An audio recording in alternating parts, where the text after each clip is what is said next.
Hello my dear students, a very warm welcome to all of you. तो कैसे हैं आप सब लोग? I hope all of you are doing absolutely fine. तो बच्चों, आज हम लोग क्लास 12th केमिस्ट्री का बहुत ही इंटरेस्टिंग चैप्टर डिस्कस करने वाले हैं। इनफैक्ट आई मस्ट से कि ये हमारा सबसे इजी चैप्टर है एंटायर क्लास 12th केमिस्ट्री का। Okay, this is our chemical kinetics, जिसमें हम बेसिकली रेट ऑफ रिएक्शन को एनालिसिस करते हैं। लास्ट लेक्चर में हमने एक स्पेशल चैप्टर पढ़ा था। वो चैप्टर भी हमारा काफी इजी चैप्टर था, बट आई कैन से कि ये वाला चैप्टर जो है, ये वाला चैप्टर हमारे प्रीवियस चैप्टर से भी काफी इजी है। And if you want to able the scoring good marks in your exam, you should do all the questions related to that chapter. और हमें पता है कि सारे क्वेश्चंस करने के लिए हमें सिर्फ एक सिंगल बुक को रेफर करना है, that is our Arihant book. Okay, तो एनसीईआरटी के फ्लो के अकॉर्डिंग हमारे जितने भी टॉपिक्स हैं केमिकल काइनेटिक्स से रिलेटेड, वो हमारी इस बुक में बहुत अच्छे से सिस्टमैटिक वे में दिए गए हैं। अपार्ट फ्रॉम दैट, अगर हमें एमसीक्यूज क्वेश्चन को सॉल्व करना है तो वो भी यहाँ पर गिवन है। सब्जेक्टिव क्वेश्चंस हमें सॉल्व करने हैं तो वो भी हमें यहाँ पर गिवन है। Apart from that, we are provided with long answers, assertion, reason and case based study type question. Okay, तो ये सारे सीक्वेंस में हमें इस बुक में दिए हुए हैं। इसके अलावा जब हम हमारे पूरे एंटायर सिलेबस को कंप्लीट कर लेंगे तो we are provided with this 3 sample papers at the end of this book. तो उन 3 सैम्पल पेपर्स को हम सॉल्व करके यहाँ पर हम अपनी परफॉर्मेंस को इजीली एनालिसिस कर सकते हैं कि हमने जितना भी पढ़ा है हम कितने आंसर्स देने में कैपेबल हैं। Okay, so let's begin here with the chemical kinetics. सबसे पहले केमिकल काइनेटिक्स स्टार्ट करने से पहले let me tell you one thing कि हमने इस चैप्टर में थियोरेटिकल लेक्चर्स में किन किन टॉपिक्स को कवर किया हुआ है, क्योंकि आज के लेक्चर में तो हम यहाँ पर क्वेश्चंस को सॉल्व करने वाले हैं। तो क्वेश्चंस को सॉल्व करने से पहले हमें ये ऑर्डर पता होना चाहिए कि हमने किस फ्लो में चैप्टर को यहाँ पर स्टडी किया था। ओके, तो बच्चों, ये जो चैप्टर है ये एक्चुअल में हमारा पूरा न्यूमेरिकल बेस्ड चैप्टर है। यहाँ पर न्यूमेरिकल से रिलेटेड ज्यादा चीजें आएगी। तो केमिकल काइनेटिक्स में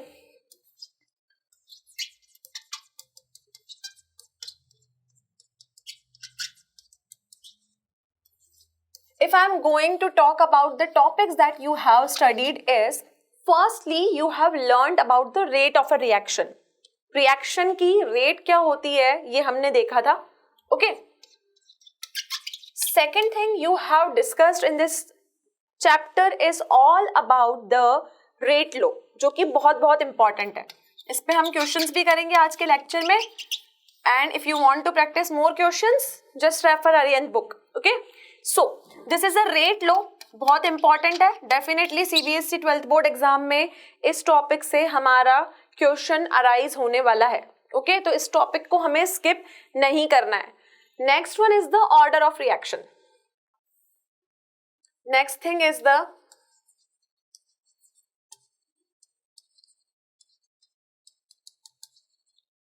order of reaction.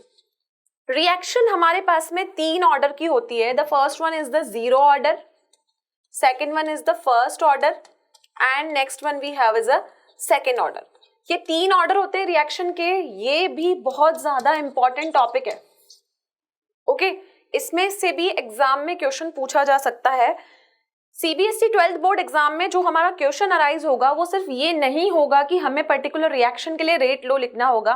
In fact the question can be asked in the way, एक क्वेश्चन में हमें 2-3 पार्ट्स गिवन होंगे जिसमें हमें रेट लो भी लिखना होगा, रिएक्शन का ऑर्डर भी डिटरमाइन करना होगा। So it will not be a single question you have been asked in the exam, you are provided with some alternatives there जिन्हें हमें सॉल्व करना है। तो ऑर्डर ऑफ अ रिएक्शन का क्वेश्चन कई बार रेट लो के साथ पूछा जाता है। Then we have our next term that is about the molecularity of a reaction. Okay, molecularity पे भी क्वेश्चन पूछा जाता है एग्जाम में, और molecularity पे भी क्वेश्चन रेट लो के और ऑर्डर के रेफरेंस में पूछा जाता है। सिंगल क्वेश्चन यहाँ पर नहीं अराइज होगा। Last one we have one more topic here which is again a very important topic, that is about the half life and pseudo order reactions.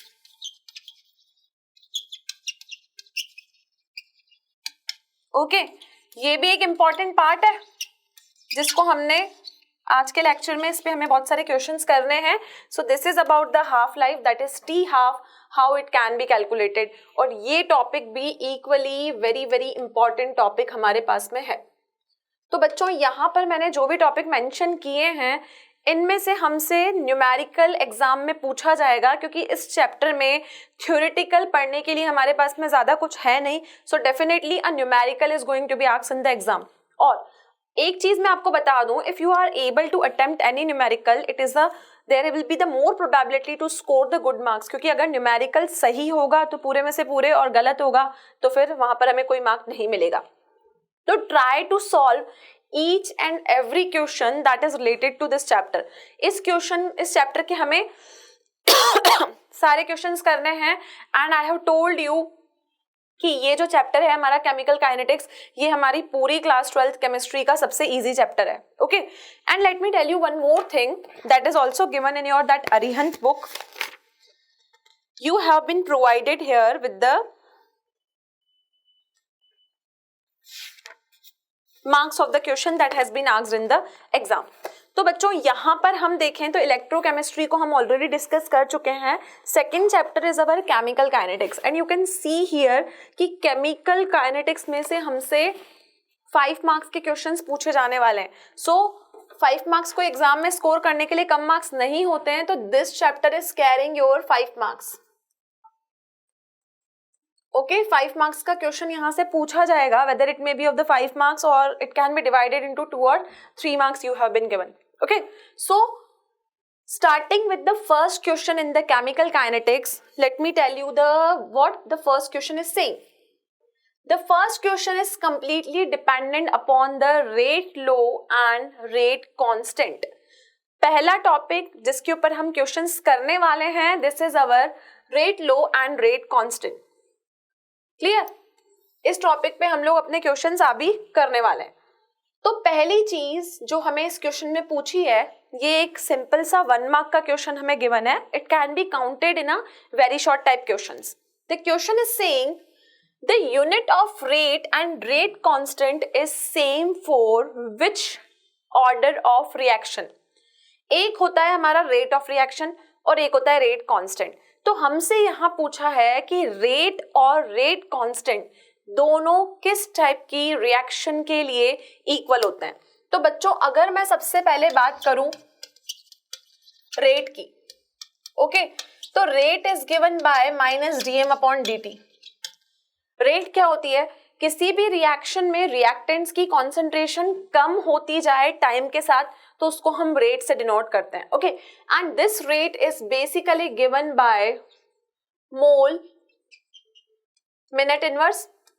अगर टाइम सेकंड में होगा तो हम इसको सेकंड इनवर्स भी कर सकते हैं. ये तो हो गया हमारा रेट की बात. अब हमसे बात की गई है रेट कांस्टेंट की. ओके, तो रेट कांस्टेंट जो होता है ना बच्चों, उसको हम के से लिखते हैं. रेट कांस्टेंट को हम कैसे लिखते हैं? रेट कांस्टेंट को हम के से लिखते हैं. अब अगर हम रेट कांस्टेंट को के से लिखते हैं तो हमें ये पता होना चाहिए कि जब भी हम रेट कांस्टेंट को लिखेंगे तो वहां पर हम इसकी जो यूनिट होती है उसको स्पेसिफाई करते हैं कॉन्सेंट्रेशन की पावर 1 - n और it will be given as minute inverse. Okay, अब हमसे क्वेश्चन में क्या पूछा है? यूनिट को हम ऐसे स्पेसिफाई करते हैं. क्वेश्चन में हमें पूछा है कि रेट और रेट कांस्टेंट दोनों कौन से ऑर्डर के रिएक्शन के लिए इक्वल होंगे.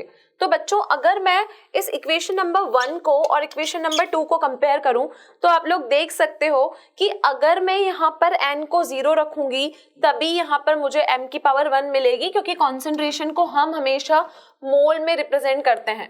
सो it will be mole 1 - 0 minute inverse, it will be given by mole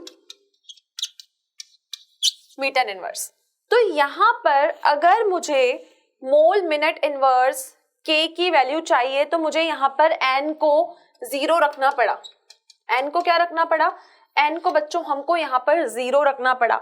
और n को यहाँ पर 0 रखने का ये मतलब है कि k और रेट की वैल्यू किस रिएक्शन के लिए इक्वल होगी, वो होगी हमारी जीरो ऑर्डर रिएक्शन के लिए। तो यहां पर इस क्वेश्चन का आंसर क्या होना चाहिए? The answer should be it is equal for zero order reaction. Okay, तो हमारी जो जीरो ऑर्डर रिएक्शन होगी उसके लिए हमारी ये दोनों वैल्यूज क्या होंगी? इक्वल होंगी। तो rate will be equal to rate constant only if the reaction is zero order reaction. Clear है? So this is how you can calculate the order of the reaction. Now I am moving forward to the second question. Second question भी हमारा rate लो पे based है। जैसा कि अभी मैंने बात की कि हम फर्स्ट टॉपिक जो इस चैप्टर में कवर करेंगे it is all about the K and rate of a reaction. Rate law और सिर्फ रेट के बारे में ही बात करेंगे प्रीवियस क्वेश्चंस में। हम क्वेश्चन बोला है the rate low of a reaction between P and Q is given by K P की पावर A Q की पावर B। क्वेश्चन समझ में आया बच्चों? रेट लो का एक्सप्रेशन हमें यहाँ पर गिवन है, तो सबसे पहले हम क्या करते हैं, जो हमें गिवन है हम उसको लिख लेते हैं। तो यहाँ पर हमें रेट कितनी दी हुई है? The rate given here is K P की पावर A Q की पावर B। ठीक है, ये हमें रेट लो दिया हुआ है, दिस इज रेट लो। अब क्वेश्चन हमें क्या बोल रहा है? The question is saying on doubling the concentration of P and reducing the concentration of Q to half, the ratio of new rate to the earlier rate of reaction will be। हमें यहाँ बोला गया है कि P को कर दो double, Q को कर दो हाफ, और जो नई रेट आई और पुरानी रेट आई उन दोनों का रेशियो कैलकुलेट करो। ओके, तो बच्चों पुरानी रेट तो हमारी यही है, rate R is equal to K P की पावर A Q की पावर B। ये हो गई बच्चों हमारी इक्वेशन नंबर 1। ओके, अब अकॉर्डिंग टू क्वेश्चन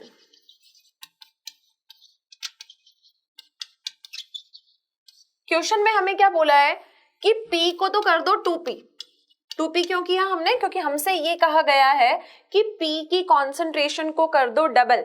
तो हमने क्या किया? हमने P की कॉन्सेंट्रेशन को कर दिया डबल, और बच्चों हमने Q की कॉन्सेंट्रेशन को कर दिया हाफ। ओके, तो अब जो रेट लो होगा वो कैसे मॉडिफाइड हो जाएगा? We have a new rate law. अब हम क्या लिखेंगे?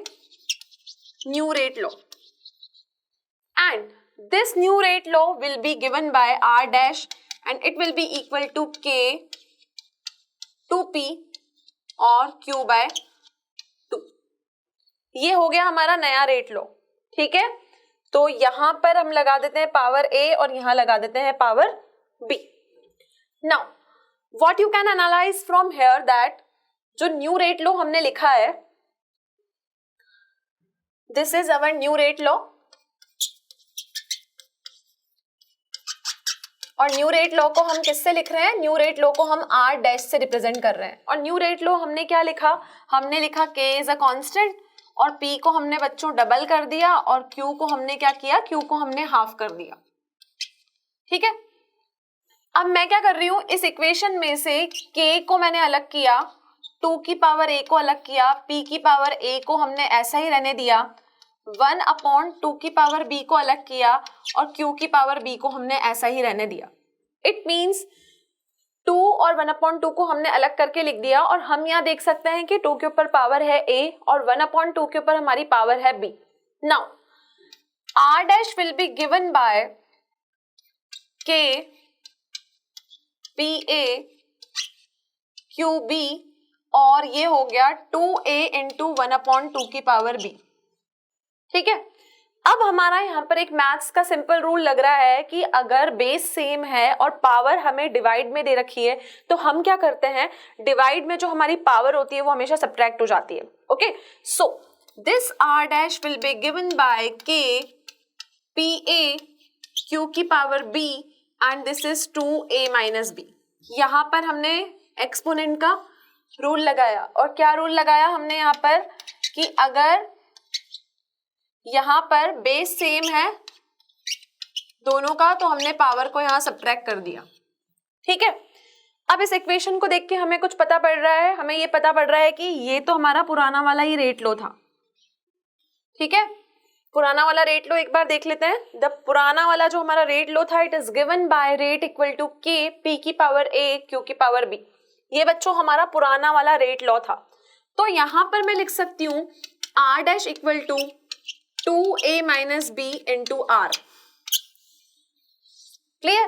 तो इसका क्या मतलब हुआ कि नया वाला जो रेट लॉ बना वो पुराने वाले रेट लॉ के बराबर है। इक्वल टू में सिर्फ क्या लगाना है, 2a माइनस बी। अब क्वेश्चन में हमें क्या पूछा था, the question is asking what is the ratio of new rate to the earlier rate. इसका मतलब नई वाली रेट को हमको ऊपर रखना है। सो न्यू रेट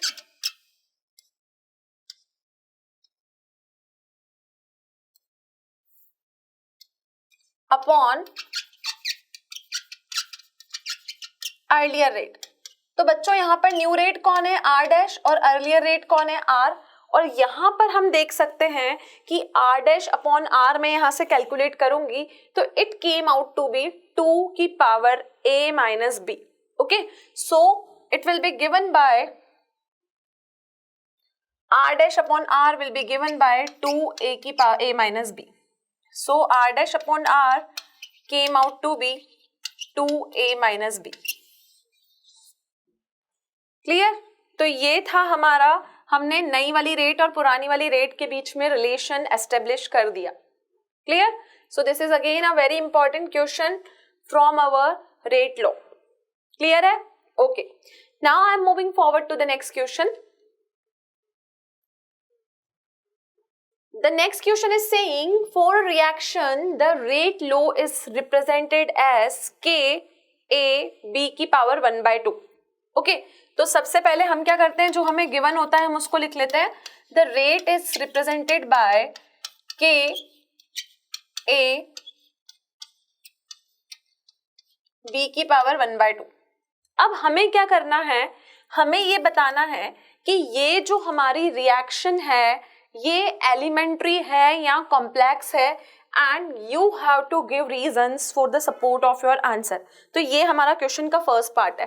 तो बच्चों यहाँ पर अगर मैं बात करूं कि ये रिएक्शन जो मुझे गिवन है वो एलिमेंट्री है या कॉम्प्लेक्स है, तो होता क्या है, जब भी हम किसी रिएक्शन को एलिमेंट्री रिएक्शन बोलते हैं तो वहां कंडीशन ये होनी चाहिए कि रिएक्शन की मॉलिक्यूलरिटी और ऑर्डर दोनों बराबर होना चाहिए। ठीक है, अब अगर ये रिएक्शन मुझे यहाँ पर गिवन है और मैं इसका ऑर्डर कैलकुलेट करूं, क्या कैलकुलेट करूं, ऑर्डर।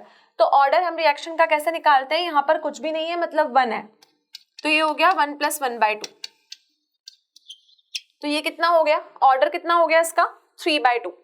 लेकिन कोई भी रिएक्शन एलिमेंट्री कब होती है, जब हमारा ऑर्डर और मॉलिक्यूलरिटी दोनों बराबर हो। ठीक है, किसी भी रिएक्शन में जब ऑर्डर और मॉलिक्यूलरिटी बराबर होगा तो हम ये बोलेंगे कि वो रिएक्शन हमारी एलिमेंट्री रिएक्शन है। बट एक और चीज यहाँ पर है कि मॉलिक्यूलरिटी कभी भी फ्रैक्शन में नहीं आ सकती, और यहाँ पर 3/2 क्या है, 3/2 हमारा फ्रैक्शन है। तो हम यहाँ कह सकते हैं मॉलिक्यूलरिटी कांट बी इन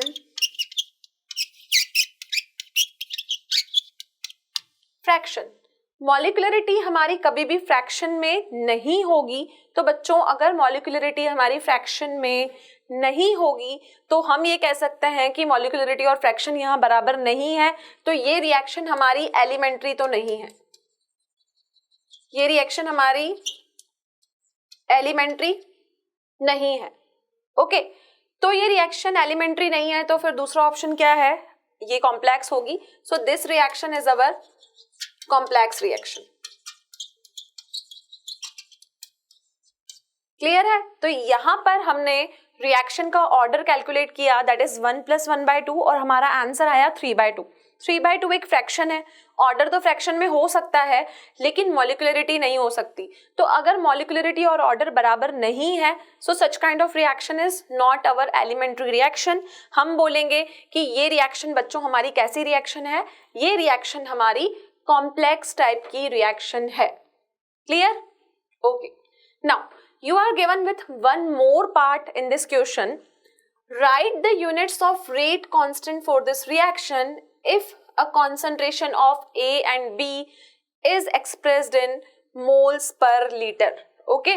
इस K की वैल्यू निकालनी है अगर हमें यहाँ पर कॉन्सेंट्रेशन मोल्स पर लीटर में दी हुई है. तो हम यहाँ पर K की वैल्यू कैलकुलेट कर देते हैं. तो K की वैल्यू बच्चों हम कैसे निकालेंगे? So let's solve for the second part here. हमें यहाँ पर रेट दी हुई है K A की पावर 1 B की पावर 1/2. अब मुझे यहाँ K निकालना है. So K will be given by rate upon A और B हमारा नीचे चला जाएगा. ठीक है. So this K is equal to rate upon A B की पावर हाफ. तो रेट जो होती है, जो रेट ऑफ रिएक्शन होती है, the rate of reaction is usually written in mole per litre. और हम ये भी बोलते हैं कि रेट को हम बताते हैं मोल, मिनट इनवर्स या second inverse depending upon the kind of reaction we have. Okay.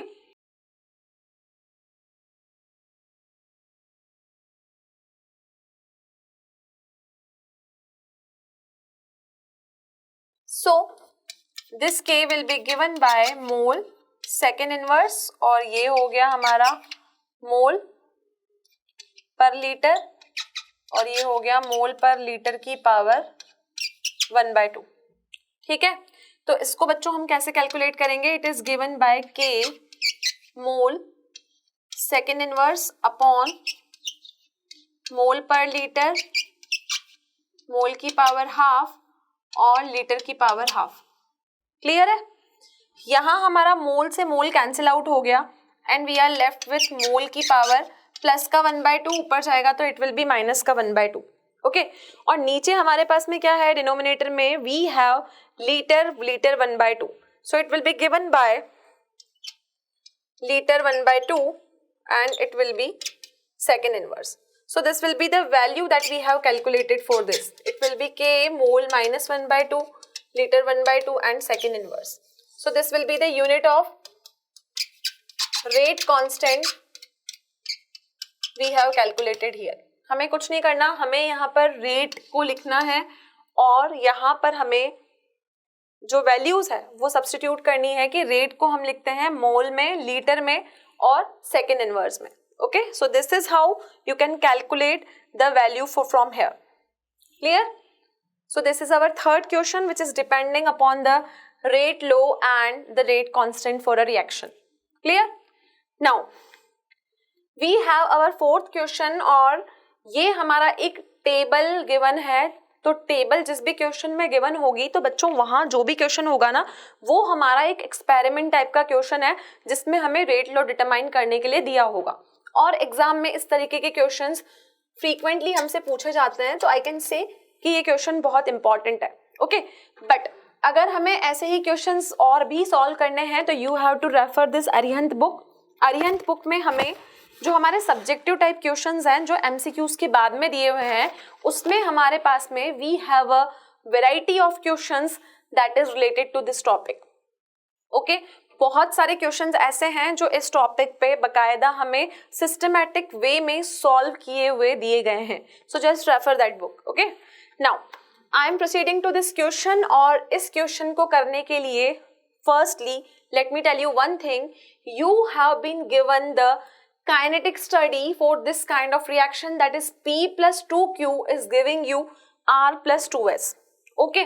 Now following results have been obtained during the kinetic study of reaction. 4 experiment यहाँ पर किए गए हैं जैसा कि आप देख सकते हैं 1, 2, 3 and 4. ओके.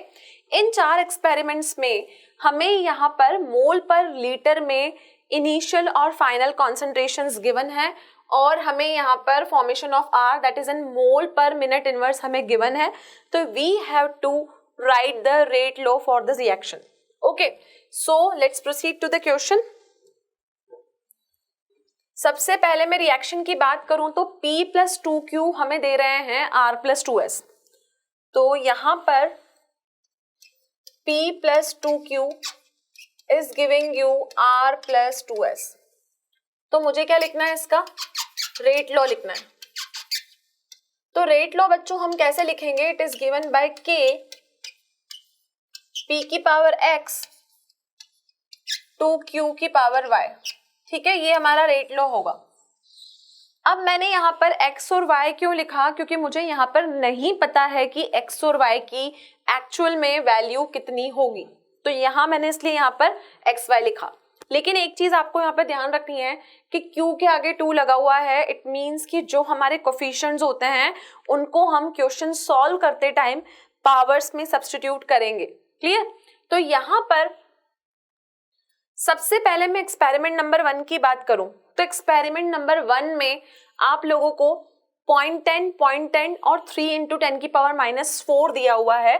तो हम क्या करेंगे, हम यहाँ पर लिखेंगे कि एक्सपेरिमेंट नंबर जो 1 है हमारा, उसके लिए रेट लॉ क्या होगा। तो उसके लिए जो रेट लॉ होगा, it is given by k p की पावर x q की पावर 2 है। ठीक है, तो यहाँ जो वैल्यूज गिवन है वो हमें वैल्यू किसकी गिवन है, वो वैल्यू हमें initial rate of formation r की गिवन है। It will be in mole पर मीटर इनवर्स। ठीक है, तो हम क्या करेंगे बच्चों, यहाँ पर कॉन्सेंट्रेशंस को लेके चलेंगे। इट इज गिवन एज 0.10, 0.10 और 3 इंटू 10 की power -4। So it is given bye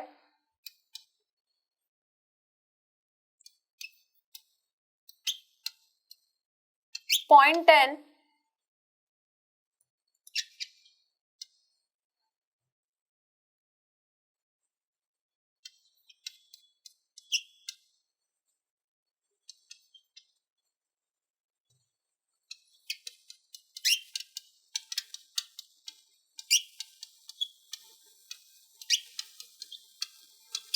okay ये हो गई हमारी rate law for equation number 1। Second क्या गिवन है, P की कॉन्सेंट्रेशन है 0.30, Q की कॉन्सेंट्रेशन है 0.30 and the value of rate that is given here is 9 into 10 की पावर -4। तो 0.30 और 9 इंटू 10 की पावर -4। तो ये हो गया हमारा एक्सपेरिमेंट नंबर 2।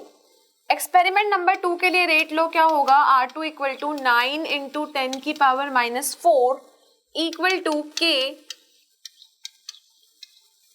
कितना था बच्चों वो 0.20 या 0.30, वो था हमारे पास में 0.30।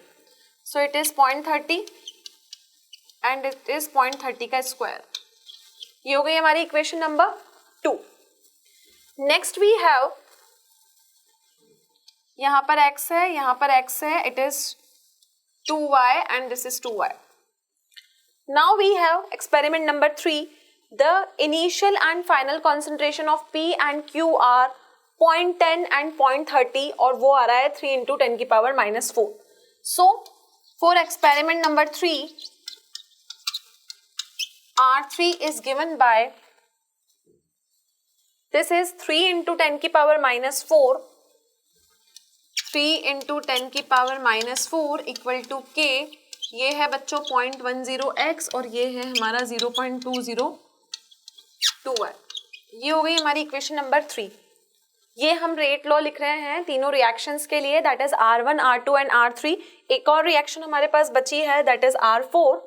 यहाँ पर कॉन्सेंट्रेशन है P की 0.20, Q की 0.40 और वहां पर हमें रेट दे रखी है 6 इंटू 10 की पावर -4।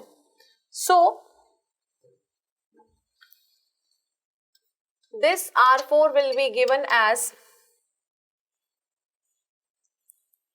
6 into 10 की power -4 equal to K and the concentrations being here are 0.20 and 0.40, 0.20x और 0.40y।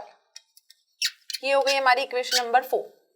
ठीक है, अब चारों रिएक्शंस हम लिख चुके हैं यहाँ पर और हमें यहाँ पर रेट लॉ लिखना है। तो रेट लॉ को लिखने के लिए मुझे यहाँ पर x और y की वैल्यू पता होनी चाहिए।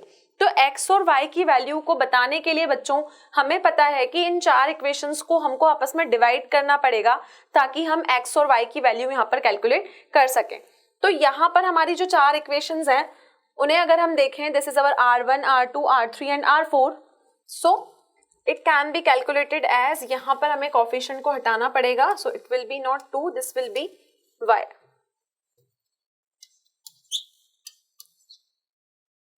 This is y and next we have is here y. Okay. तो अगर मुझे यहाँ पर इक्वेशंस को सॉल्व करना है तो हमें इक्वेशंस को ऐसे लेना पड़ेगा ताकि वो इक्वेशंस आपस में डिवाइड हो जाए. ओके तो बच्चों हम यहाँ देख सकते हैं कि यहाँ 3 इंटू 10 की पावर -4 है, यहाँ भी 3 इंटू 10 की पावर -4 है. अगर मैं इन दोनों इक्वेशन को सॉल्व यहाँ पर करती हूँ तो I can get the RHS side equal to 1. तो हम R1 और R3 को सॉल्व करते हैं, then we will solve R2 and R3 और वहां से हम x और y की वैल्यू को कैलकुलेट कर लेंगे. So next step we are doing is dividing R1 and R3. R1 और R3 को मैं यहाँ पर डिवाइड कर रही हूँ. तो हम यहाँ देखते हैं कि हमारी R1 क्या है. यू कैन सी कि जो R1 है इट इज 3 इंटू 10 की पावर -4, 3 इंटू 10 की पावर -4. K और K यहाँ पर सेम है, इट is 0.10, 0.20 y. So it will be given bye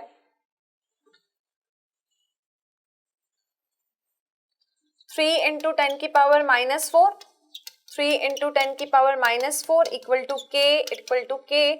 It is given here 0.10 की power x. Here it is 0.10 की power x. Here it is 0.10 and 0.20. Okay.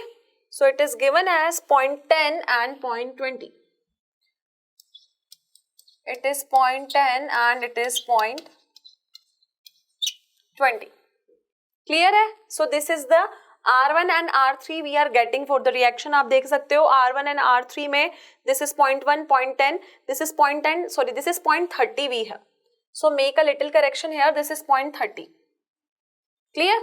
Now अगर मैं इन दोनों इक्वेशंस को डिवाइड करती हूँ तो यू कैन सी कि यहाँ से ये कैंसिल आउट हो गया, यहाँ से ये कैंसिल आउट हो गया, यहाँ से ये कैंसिल आउट हो गया. And what I am getting here, मैं पॉइंट से पॉइंट को हटाती हूँ तो 10 से 30 को काटेंगे तो 1/3y. यहां आ रहा है 1/3y इक्वल टू 1. ठीक है. अब हमें क्या करना है, यहाँ पर y की वैल्यू कैलकुलेट करनी है. तो बच्चों मैं यहाँ क्या करती हूँ, यहाँ पर मैं 1 को लिख सकती हूँ 1/3 की power 0.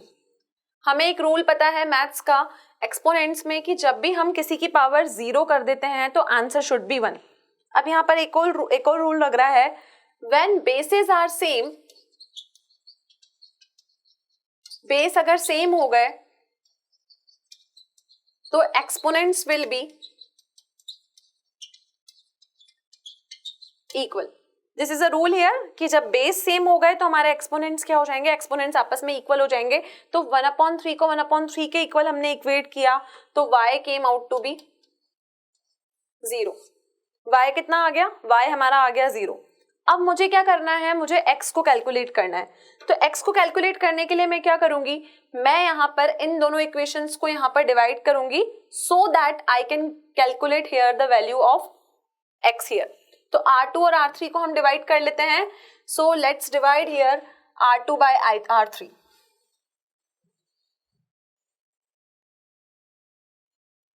So let's divide R2 upon R3.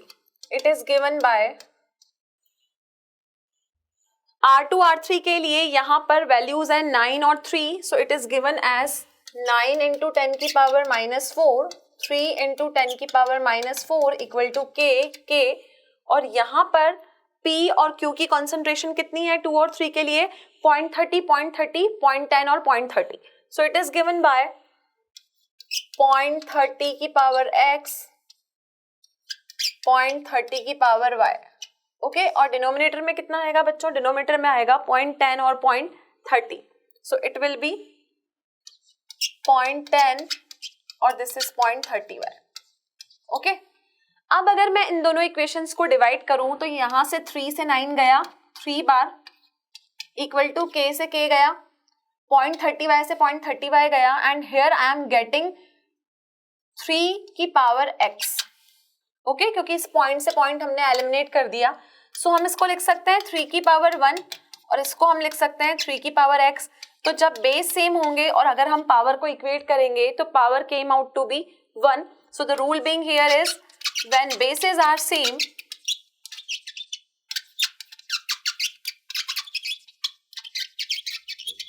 exponents will be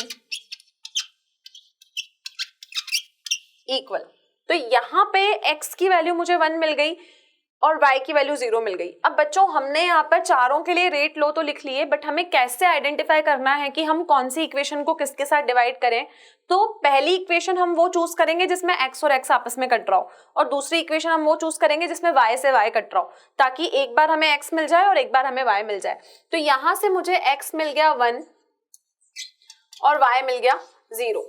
okay, तो हमने यहाँ पर x और y की वैल्यू तो कैलकुलेट कर ली, पर हमें यहाँ पर क्या लिखना था, हमें लिखना था rate law. Okay, the rate law will be given by k. यहाँ पर p की पावर हो गई 1 और q की पावर हो गई 0. So this rate law will be given bye kp. Okay, क्योंकि q तो यहाँ पर 0 हो गया. क्लियर है? So this is how you can write the rate law for a reaction when certain experiments are given.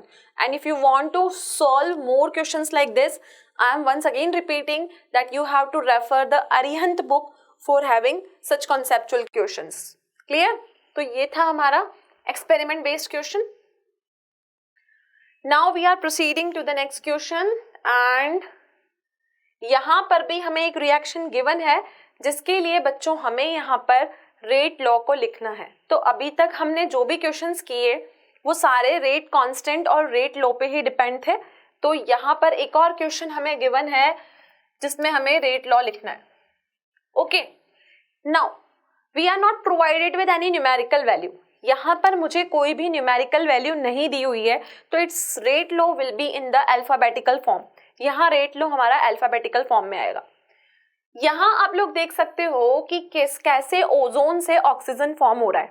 O3 हमारा ozone होता है and O3 is giving you O2, but the preparation of O2 is done in the 2 steps here. यहाँ पर 2 step हुई है बच्चों, एक fast हुई है और एक स्लो हुई है. यहाँ आप देख सकते हो. लेकिन क्या आप लोगों को पता है the slowest step is going to determine the rate of a reaction. अगर मुझे किसी रिएक्शन की रेट के बारे में पता करना है तो जो रिएक्शन की स्लोवेस्ट स्टेप होती है ना, वही हमें रेट ऑफ रिएक्शन देती है. तो यहाँ पर एक इम्पॉर्टेंट चीज हमें लिखनी है, rate of a reaction can be determined by the slowest step of reaction. किसी रिएक्शन की जो स्लोवेस्ट स्टेप होती है वही हमें रेट ऑफ रिएक्शन देती है. तो यहाँ पर हमारे पास में 2 रिएक्शंस हैं. तो रेट लॉ हम कैसे लिखेंगे, this is R and it is given by K. और रेट लॉ हम कैसे लिखेंगे, it will be O2 O and O3. ठीक है. सेकेंड हमारा रेट लॉ होगा R dash equal to K. It will be given by O2 की power 2 and it will be given by O and O3. Clear? तो दोनों steps के लिए हमने यहाँ पर रेट लॉ लिख लिया. The rate law will be given by K. यहाँ पर जो हमारे रिएक्टेंट्स होते हैं उसकी पावर हमें यहाँ पर X लिखनी पड़ती है. Then we have, wait a minute, just make a little correction. Don't write it in the form of a rate. Just write it here in the form of rate law.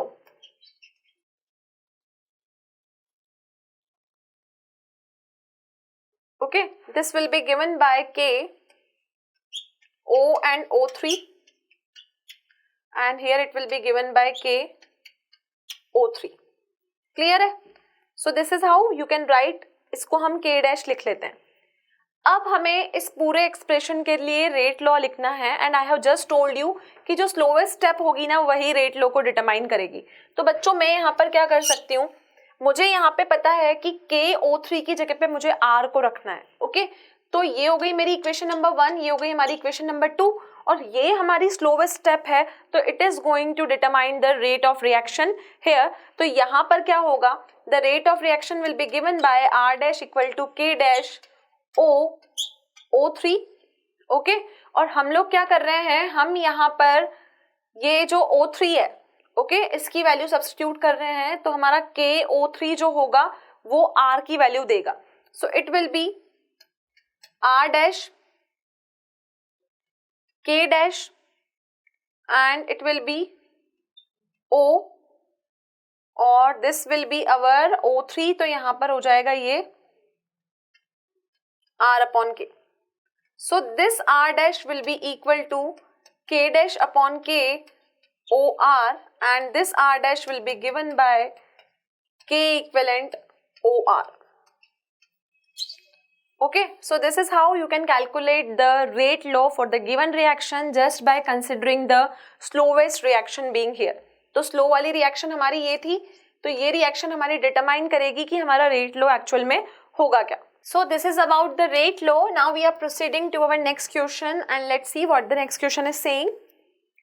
This is for the reaction NO plus Cl2. The following data were collected at 270 Kelvin. तो यहाँ भी बच्चों एक experiment हुआ और हमने NO और Cl2 की रिएक्शन से कुछ एक्सपेरिमेंट्स किए. यहाँ भी 4 एक्सपेरिमेंट किए जैसा कि अभी हमने प्रीवियस क्वेश्चन किया.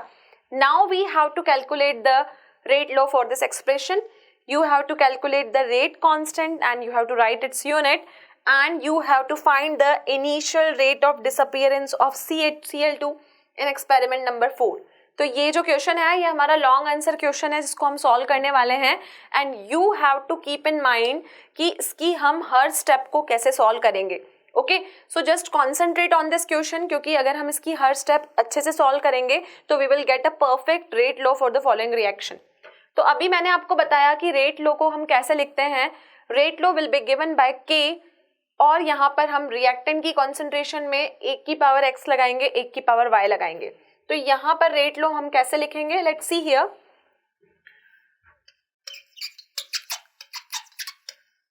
The rate law is given by K NO की पावर x और Cl2 की पावर y. ठीक है, ये तो हो गया बच्चों रेट लो. लेकिन अभी मुझे यहाँ पर x और y की वैल्यू नहीं पता है तो x की वैल्यू और y की वैल्यू डिटरमाइन करने के लिए मुझे चारों एक्सपेरिमेंट का रेट लो यहाँ पर लिखना पड़ेगा.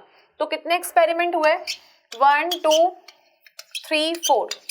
इसका रेट लो हो जाएगा R1 R2 R3 और R4. R1 R2 R3 R4 में हम पहले यहाँ पर वैल्यू लिख लेते हैं कि यहाँ पर रेट क्या क्या आई. तो रेट कितनी आई, 0.60 1.20 2.40 और x. 0.60 1.20 2.40 और x. ये हो गई 2.40 और यहाँ हमें नहीं पता है यहाँ पर x है. Now the rate law will be given bye, यहाँ पर सबके साथ k लगेगा. यहाँ पर मुझे NO2 की कॉन्सेंट्रेशन लिखनी है, यहाँ Cl2 की पावर x और पावर y. तो पहले मैं देख लेती हूँ कि पहले एक्सपेरिमेंट में जो मेरी x और y की वैल्यू है वो है 0.15 और 0.15. सेकेंड एक्सपेरिमेंट में है 0.15 और 0.30. So it is 0.15 0.15. यहाँ वैल्यू है 0.15 0.30. नेक्स्ट एक्सपेरिमेंट में हम देखें तो वैल्यू है 0.30 0.15 एंड फोर्थ एक्सपेरिमेंट की वैल्यू है 0.25 और 0.25. ओके, सो वी हैव 0.30 0.15 और लास्ट जो एक्सपेरिमेंट रहा बच्चों हमारा वो था हमारा 0.25 0.25. तो यहाँ हमने लिख दिया 0.25 और 0.25. क्लियर है. सो यहाँ हो गई हमारी equation number 1. This is our equation number 2, this is equation number 3 and this is our equation number 4. अब आप लोग यहाँ देख सकते हो कि अगर मुझे x और y की वैल्यू यहाँ पर कैलकुलेट करनी है तो I have just told you कि एक बार हम ऐसी वैल्यू लेंगे जहाँ पर x कट रहा हो और एक बार हम वैसी वैल्यू लेंगे जहाँ पर y और y कट रहा हो, तो हम x और y की वैल्यू को डिटरमाइन कर सकते हैं. तो इस रिएक्शन में बच्चों आप देखिए 0.15 और 0.15 में पहले यहाँ पे x और x की वैल्यू कट रही है. तो मैं क्या करूँगी, R1 और R2 को डिवाइड करूँगी. तो पहली स्टेप में let's divide R1 and R2. Divide R1 and R2. ठीक है, R1 और R2 को हम यहाँ पर डिवाइड करेंगे तो R1 और यहाँ पर R1 लिखेंगे हम, R1 R2 कितना है 0.60, 1.20, 0.60, 1.20, यहाँ आ जाएगा K, यहाँ आ जाएगा K. Now we have values 0.15, 0.15, 0.15, 0.30. So it is 0.15, 0.15, 0.15 and 0.30. Okay, इन दोनों इक्वेशंस को मैं यहाँ पर डिवाइड करने वाली हूँ. अब मैंने क्या किया, पॉइंट से पॉइंट को एलिमिनेट किया, एक जीरो से एक जीरो को कट किया, 6 1 जा 6, 6 2 जा 12, यहाँ तो आ गया 1/2. यहाँ देखिए K से K गया, 0.15 से 0.15 गया, अब वहाँ पर है 0.15 और 0.30, पॉइंट से पॉइंट गया और यहाँ बच गया 15 2 जा 30, 1/2 है. इसको मैं लिख सकती हूँ 1/2 की पावर 1 इक्वल टू 1/2 की पावर y. दोबारा हमारा वही रूल लगेगा, when the bases are same exponents will be equal. तो यहाँ से बच्चों y की वैल्यू कितनी आ गई, 1 आ गई. तो R1 और R2 को डिवाइड करके मैंने यहाँ से y की वैल्यू तो कैलकुलेट कर ली, लेकिन मैंने यहाँ पर वो टर्म्स चूज की जहाँ पर x से x कट रहा था. ओके, नाउ अब मैं वो टर्म चूज करूंगी जहां पर y से y कटेगा. तो y से y कटेगा तभी तो हम x की वैल्यू डिटरमाइन कर सकेंगे. तो y से y कहां पर कट रहा है, यू कैन सी कि y से y कटेगा 1 और 3 में. ओके, तो अब किसको डिवाइड किया जाए, 1 और 3 को डिवाइड किया जाए. So you have next step, divide R1 and R3. Divide R1 and R3. हम बच्चों क्या करेंगे, R1 और R3 को अब डिवाइड करेंगे. R1 अभी मैंने देखा 0.60 था और R3 मेरा 2.40 है. तो दिस इज 0.60, दिस इज 2.40, यहाँ लिखेंगे K, यहाँ लिखेंगे K. यहाँ आ जाएगी हमारी R1 की कॉन्सेंट्रेशन जो 0.15 थी, और यहाँ मैं देखूँ तो इसकी कॉन्सेंट्रेशन भी 0.15 है. And it is 0.15, 0.30, 0.15, 0.15.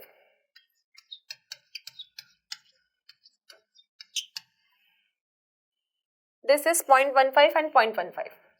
This is 0.15 and this is 0.15. Okay. अब बच्चों यहाँ देखिए पॉइंट से पॉइंट एलिमिनेट हुआ, एक जीरो से एक जीरो कट गई, 6 1 जा 6, 6 4 जा 24. ओके, K से K गया, 0.15 y से 0.15 y हमारा गया, and what we are getting here 0.15 और 0.30 x. 15 से 30 कितनी बार जाएगा, 2 बार जाएगा, इट इज 1/2 की power x.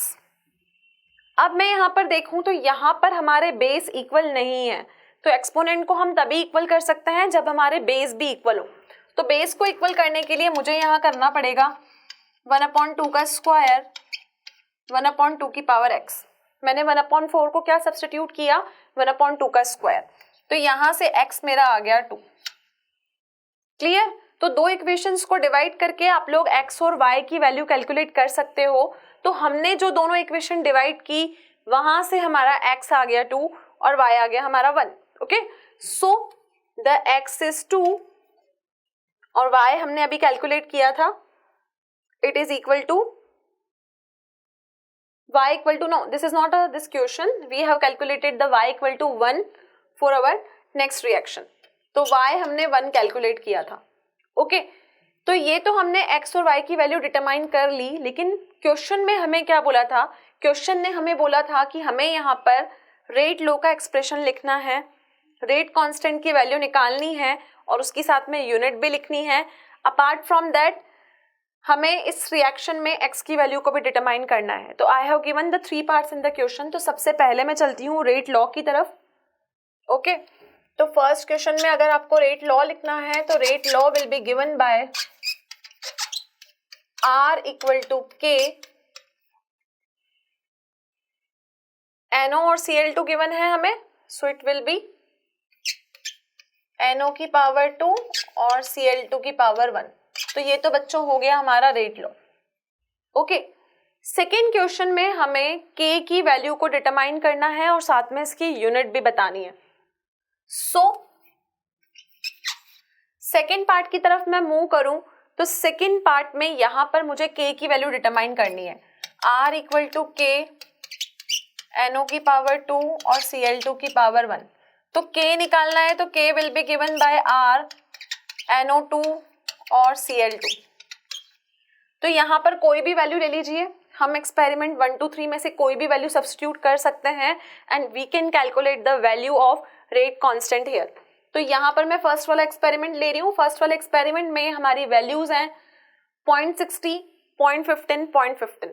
So it will B 0.60, it will B 0.15 का स्क्वायर, इट विल बी 0.15। तो बच्चों यहाँ से अगर हम k की वैल्यू कैलकुलेट करेंगे तो it came out to be 177.7 and it will B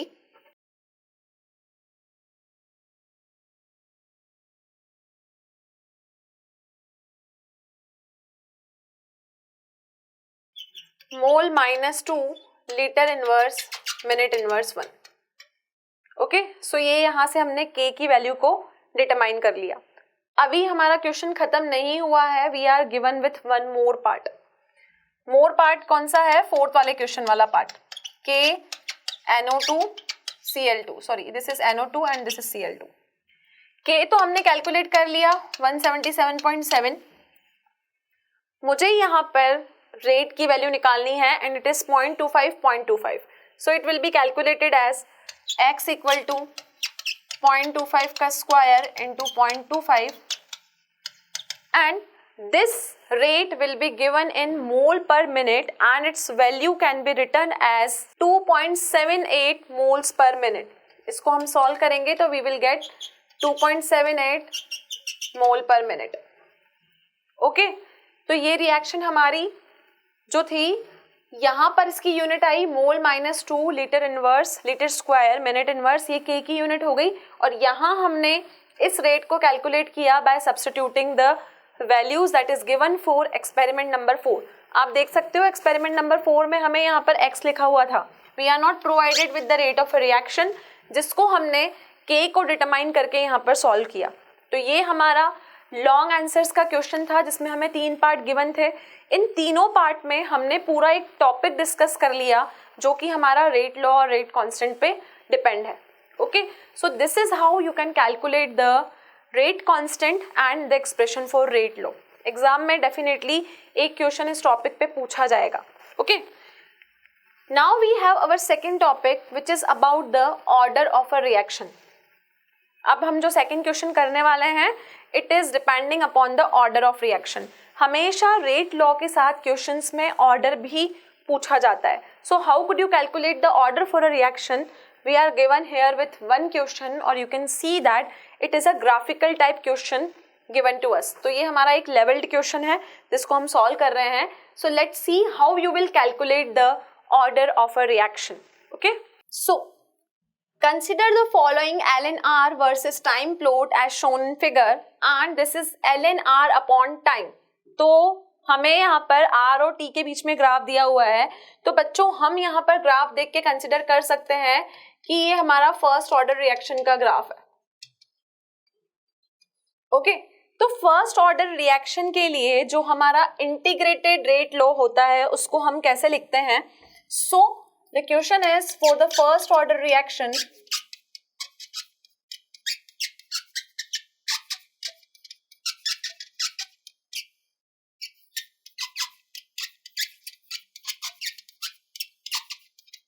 integrated rate law is given by ln r equal to ln r naught minus kt।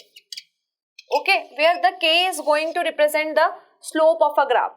okay, so first part में हमें क्या बोला है? what is the order of a reaction? तो ये तो हमें पता है कि ये रिएक्शन कौन सी है, this is a first order reaction।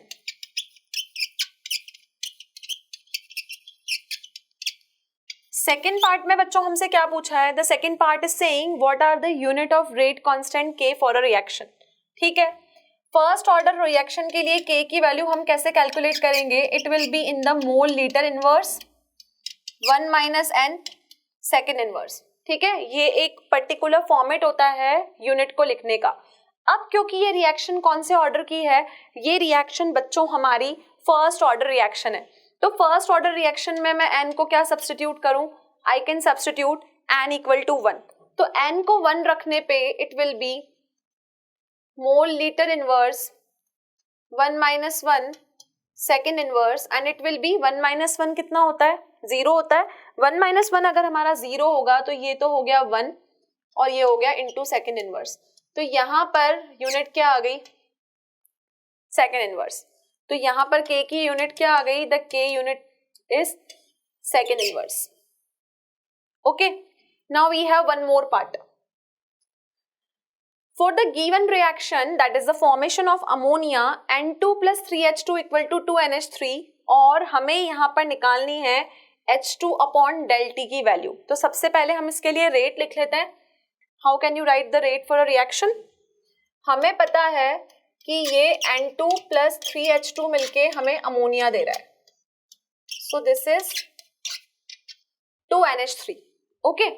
अब मुझे इसके लिए रेट लिखना है, तो मैं रेट को कैसे लिखूंगी, it will be given by minus del N2 upon del T।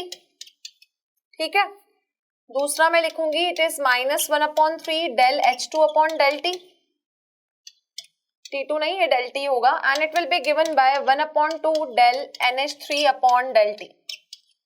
ये इसके लिए रेट का फॉर्मूला होगा। अब हमें क्या करना है, हमें ये वैल्यू यहाँ पर दी हुई है और हमें ये वैल्यू यहाँ पर कैलकुलेट करनी है। तो मैं इन दोनों को इक्वेट कर देती हूँ। So I can write here minus 1/3 del H2 upon del T is equal to 1/2 del NH3 upon del T। Okay बच्चों, so del H2 upon del T will be given by, ये 3 उधर चला जाएगा, it will be 3/2 del NH3 upon del T। Del NH3 और del T की value हमें question में given है। You can see here the value is 4 into 10 mole litre inverse second inverse. It is what, it is 4 into 10 की power, कुछ भी नहीं है पावर, मोल litre inverse second inverse. Okay, यही होगा। So it will be calculated by 2 से 4 cut गया 2 times, and it will B 6 into 10 60 mole litre inverse second inverse. लेकिन यहाँ पर माइनस साइन है तो हम इसको माइनस में रिप्रेजेंट कर देते हैं। ओके, नहीं, हमें माइनस की वैल्यू ही निकालनी थी, तो इसका आंसर आ गया 60 मोल litre inverse second inverse. So this is how you can calculate the value from here. This is 60 mole litre inverse and second inverse. Okay, तो ये था हमारा रेट लॉ और ऑर्डर के ऊपर बेस्ड क्वेश्चन, जो कि ग्राफिकल फॉर्म में था। Now we have one more question. Again you have been given a chemical reaction in which R is giving you P. The variation in concentration of log R upon R naught is given and the curve is given here. क्या आप लोगों ने difference notice किया कि पहले वाला जो curve था वो हमारा फर्स्ट ऑर्डर रिएक्शन के लिए था, डिक्रीजिंग स्लोप। ये कर्व हमारा कुछ अलग कर्व है, तो यहाँ पर हमें रिएक्शन का ऑर्डर डिटरमाइन करना है। तो बच्चों यहाँ पर हम क्या लिखेंगे, firstly you can write here log R naught upon R is equal to 2.303 upon KT। ठीक है, यहाँ जो हमारा K होता है वो हमें ग्राफ का स्लोप देता है। तो यहाँ पर अगर मैं ये कर्व देखूं तो this curve is of the zero order reaction, और हमें पता है कि यहाँ पर अगर रिएक्शन जीरो ऑर्डर की है तो यहाँ पर रेट कांस्टेंट K की यूनिट आएगी सिर्फ सेकेंड इनवर्स। क्या आएगी, second inverse. Apart from that you have to determine the slope of the curve. ये स्लोप ऑफ द कर्व मुझे K से मिलता है, और यहाँ पर मैं देखूं तो K की वैल्यू क्या है, इट इज 2.303 अपॉन T। तो यहाँ पर जो स्लोप ऑफ द कर्व होगा वो होगा 2.303 अपॉन T, क्योंकि K is going to give you the slope of the curve. Okay, so this will be the answers for this plot. तो ये जो हमारा इंक्रीजिंग प्लॉट है ये इंटीग्रेटेड रेट लॉ के अकॉर्डिंग ये जीरो ऑर्डर का है, और जो प्रीवियस मैंने आपको शो किया this is a first order curve. Clear? Now we have one more question on the order of a reaction, and let's see what the question is saying. In a reaction between A and B, the initial rate was measured for different initial concentration of A and B. यहाँ दो experiment किए हैं और दोनों में A और B की आपको कुछ वैल्यूज बताई हुई है. You have to find the order of a reaction with respect to A and B. A और B के लिए मुझे यहाँ पर ऑर्डर डिटरमाइन करना है. तो सबसे पहले बच्चों मुझे पता है कि रेट लॉ को हम कैसे लिखेंगे, A की पावर X और B की पावर Y. ठीक है. अब पहले वाला जो A है उसके लिए एक्सप्रेशन क्या होगा, 0.40 इक्वल टू K, 0.20 की पावर X और 0.20 की पावर Y. ठीक है. R0 की वैल्यू हमें गिवन है 5.07 इंटू 10 की power 5. What is the value of R0 being given here? 5.07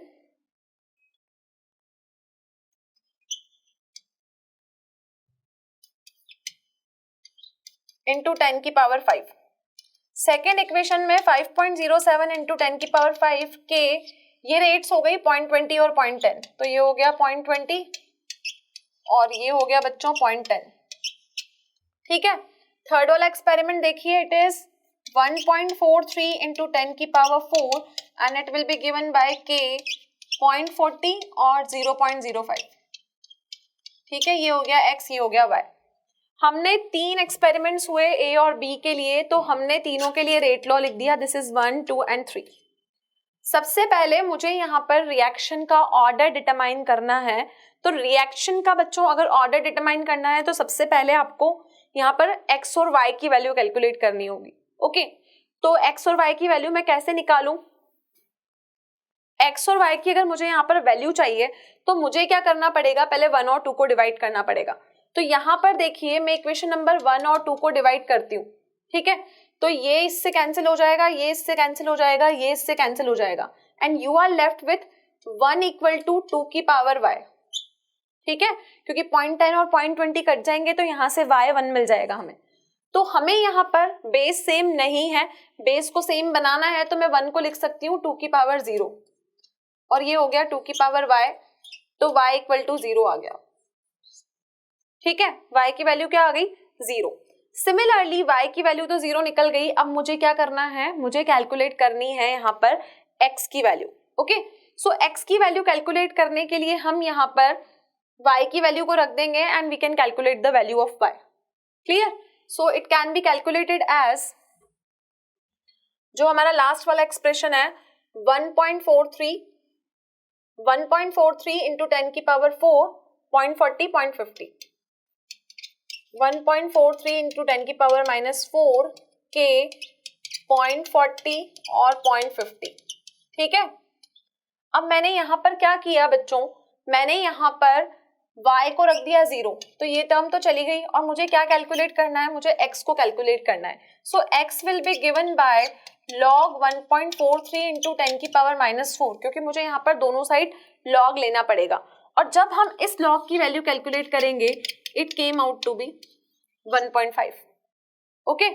तो y आ गया 0, x आ गया 1.5 और हमसे पूछा था what is the order of reaction of A with respect to B. तो यहाँ पर x तो हो गया 1.5 और y हो गया हमारा 0. So the order of reaction will be x equal to 1.5 and this y equal to 0. Clear है. सो this is the questions which are entirely based upon the order of reaction. Now I am moving to our next topic and the next topic will be the half life and pseudo order reaction. Again ये हमारे chapter का important part है, mark it as an important one. half life पे हमेशा question पूछा जाता है exam में. तो हाफ लाइफ का फॉर्मूला क्या होगा for 0 order, first order and second order. You have to keep in mind कि तीनों के लिए हमारे पास में क्या क्या फॉर्मूला है. Okay. So we are starting with the first question being here. We have been given here that for the first order reaction show that the time required for 99% completion is twice the time required for 90% completion. हमें ये बताना है कि अगर हम first order reaction की बात करेंगे तो 99% रिएक्शन को होने में जितना टाइम लग रहा है वो 90% होने वाली रिएक्शन का ट्वाइस है। तो इस पॉइंट को हमें यहाँ पर प्रूव करना है। सो let's proceed with the question here. So the question is saying कि फर्स्ट ऑर्डर रिएक्शन को कंप्लीट होने में जितना टाइम लगता है 99% रिएक्शन को होने में, वो हमारा ट्वाइस होगा as compare to the time reaction for 90%। Okay, तो सबसे पहले अगर बच्चों में फर्स्ट ऑर्डर रिएक्शन की बात करूं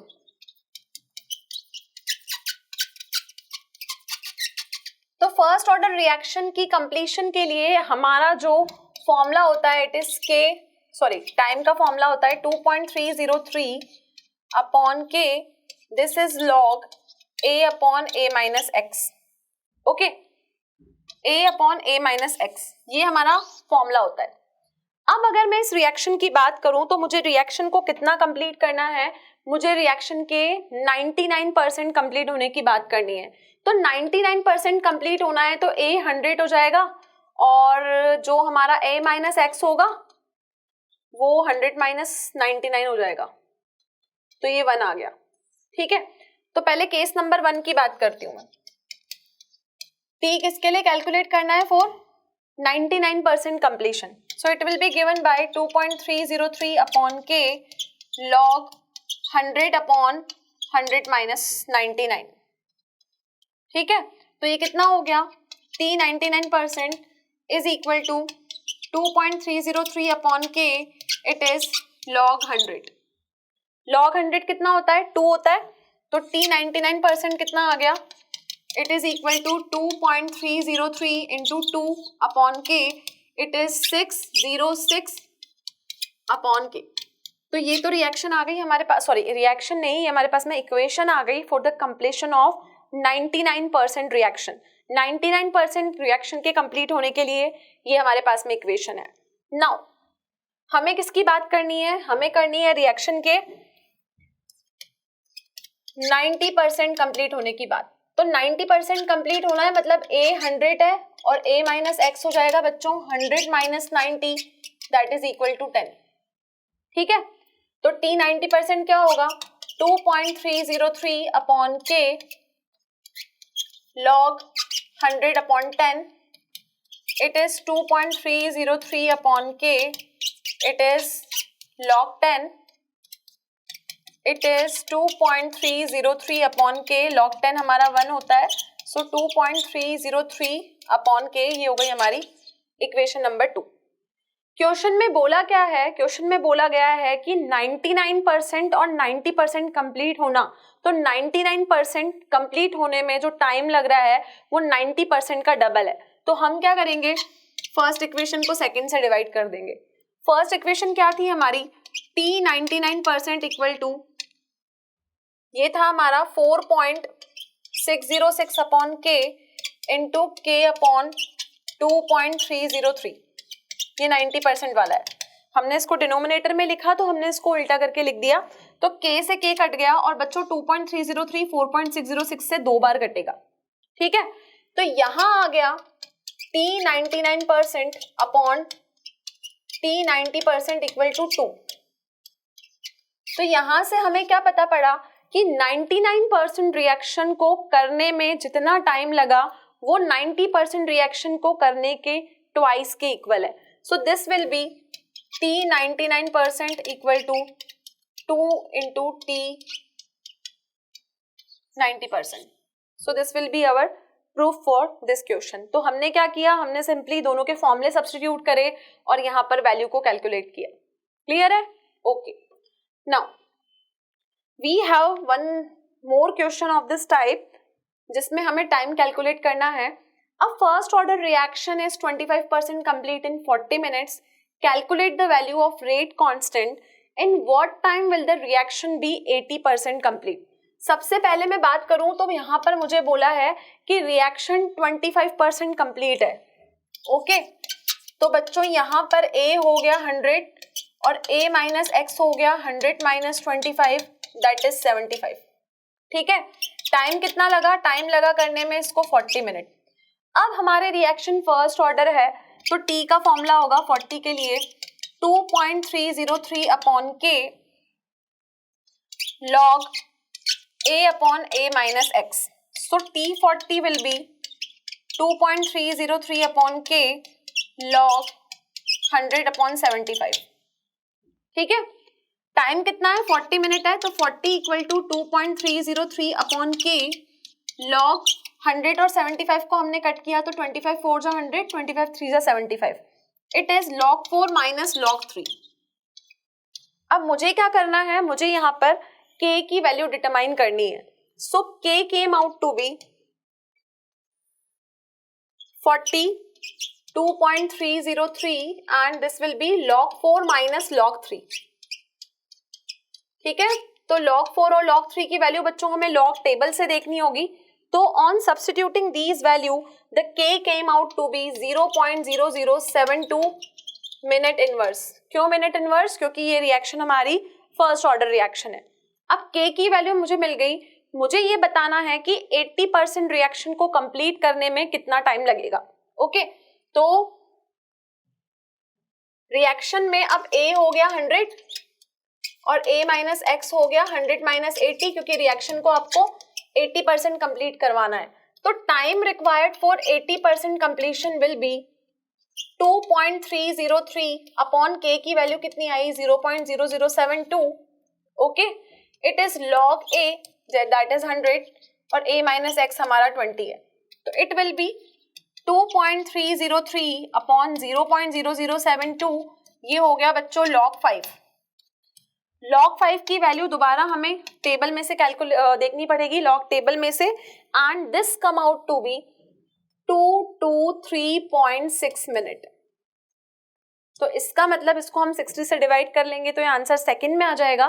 तो 80% रिएक्शन को कंप्लीट करने के लिए हमारे इतने मिनट लग गए. Okay, so this is how we can calculate the value from here, कि हम यहाँ पर वैल्यूज को कैसे कैलकुलेट कर सकते हैं. Now we have one more question in this category and this question is completely depend upon the half life of an element. Okay, so half life के ऊपर हमें ये क्वेश्चन दिया है which is on the T half. तो हमें बोला है कि बच्चों यहाँ पर एक रेडियो एक्टिव एलिमेंट का टी हाफ है 140 डेज. ठीक है, 650 डेज के बाद वो सैंपल कितना रिड्यूस हो जाएगा, ये हमें कैलकुलेट करना है. Okay, so the formula for half life will be given by T half equal to 0.693 upon k. ये हमारा हाफ लाइफ का फॉर्मूला होता है. यहां से अगर मैं k को कैलकुलेट करूंगी तो it came out to be 0.693 upon T half. तो k आ गया 0.693 अपॉन k कितना है बच्चों 140. ये तो k आ गया. ओके, अब मुझे क्या निकालना है कि 650 डेज के बाद में ये सैंपल कितना रह जाएगा. If 1 gram of the element will be, what amount of 1 gram of the element will be reduce. तो यहाँ पर हमें निकालना है t 650 डेज के बाद. सो it will B 2.303 upon k log a not upon a. Okay, तो यहां से कैलकुलेट करते हैं कि ये सैंपल कितना बचेगा. सो it will be given by t equal to 2.303 upon k log a naught upon a.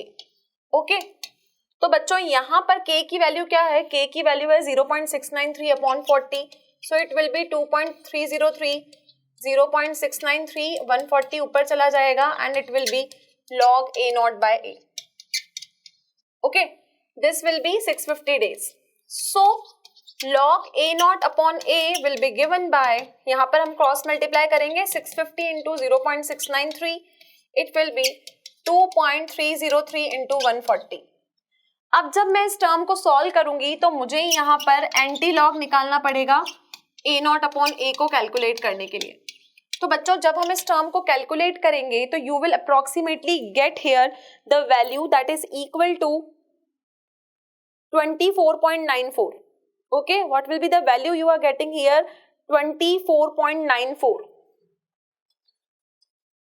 इसको सॉल्व करने पे हमें ये मिलेगा। और अगर मुझे यहाँ पर ए नॉट की वैल्यू कैलकुलेट करनी है तो it came out to be 0.04 gram. जब हम इसकी वैल्यूज एंटीलॉग से निकालेंगे तो इतना सैंपल 1 ग्राम में से बच जाएगा after 650 days. Okay, so this is the question which is completely depend upon the half life. T half को कैलकुलेट करने के लिए हम फॉर्मूला लगाएंगे 0.693 अपॉन के, ये हमें ध्यान में रखना है। अपार्ट फ्रॉम दैट ये कॉमन फॉर्मूला है टाइम को निकालने के लिए for the first order reaction. Clear? So this is the last question of this category that we have dealt here. So this is the thing that we have discussed about the chemical kinetics. और पूरे lecture को अगर मैं summarise करूं तो हमें यहाँ पर सिर्फ 3 टॉपिक हैं जो अच्छे से पढ़ने हैं। First is the rate law, second is the rate constant, rate law और रेट कांस्टेंट एक में ही आ जाएगा। Then we have to study about the order of reaction and finally बच्चों हमें पढ़ना है about the time period and half life. तो इन 3 टॉपिक के ऊपर कंफर्म सीबीएसई 12th बोर्ड में हमसे न्यूमेरिकल पूछा जाएगा। ओके, और अगर हमें अच्छे मार्क्स स्कोर करने हैं तो जस्ट रेफर दैट बुक। इसमें मैंने जो चारों टॉपिक आज यहाँ पर डिस्कस किए, और भी क्वेश्चंस इस बुक में गिवन है जिनको सॉल्व करके हम अच्छे से प्रैक्टिस कर सकते हैं for scoring good marks. Okay, so just refer the Arihant book. You will get each and every topic in a very precise manner in this book. Clear? So this lecture is all over here. आगे हम deal करेंगे हमारी class 12th का 3rd chapter. I hope chemical kinetics और electrochemistry आप लोगों को clear है। अब हम मूव करेंगे 3rd लेक्चर की तरफ in our next lecture. Okay, so thank you so much, have a wonderful day and stay connected.